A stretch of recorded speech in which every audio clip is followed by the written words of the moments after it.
Oh, well, the Ukrainian security service, the SBU, has today released what they say is an audio recording of Russian officers talking about the explosion of the dam.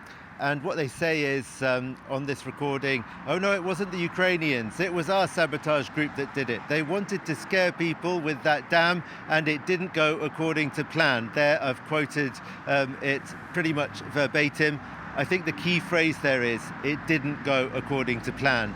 No one in Ukraine, and I think really around the world, could take seriously the idea that Ukraine could have blown up the dam. First and foremost, because they weren't present on the site and it clearly had to be blown up by explosives laid on site. But a hypothesis that was being taken seriously under consideration was that the Russians' plan was not actually to blow up the whole dam and cause these massive floods and the emptying of the Kakhovka reservoir upstream from the dam. But something didn't go according to plan. And now it's the SBU that seems to have found proof of this in the form of this recording. An explosion that was meant to perhaps just act as a warning or scare people, that's what they say on the recording, or destroy perhaps one part of the hydroelectric infrastructure on the dam to stop Ukraine getting electricity from it. That's a hypothesis. I don't know if that might have been their intention. Anyway, the key phrase here is, something didn't go according to plan,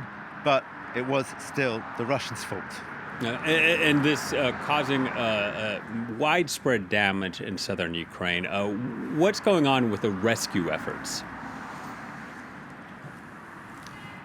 Well, as you said, the water levels have begun now to fall, but it's going to take probably a week before they subside. And then, of course, when they subside, it's huge amounts of damage, pollution, possibly bacteria from all the outdoor toilets that have been washed up, cemeteries, dead, also sadly animals in large numbers.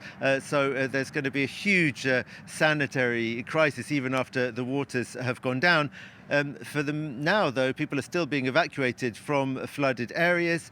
Also, we saw them on their way to Kherson yesterday. Teams from the American financier Warren Buffett's philanthropic fund have been taking supplies to people who are holdouts, if you like, who are refusing to leave their flooded homes. The policy of other Ukrainian volunteers and emergency services was actually to not take them supplies in order to try to persuade them to leave their homes, which they thought was the safest thing for them to do. But now apparently some supplies are being taken to them. There's still a lot of concern about the fate of people on the other side of the river, the side that is controlled by the Russians, because by their own accounts, so far as they're coming through, and by the accounts of Ukrainian officials, the Russians really aren't doing much to evacuate those stricken by the floods on that side of the river.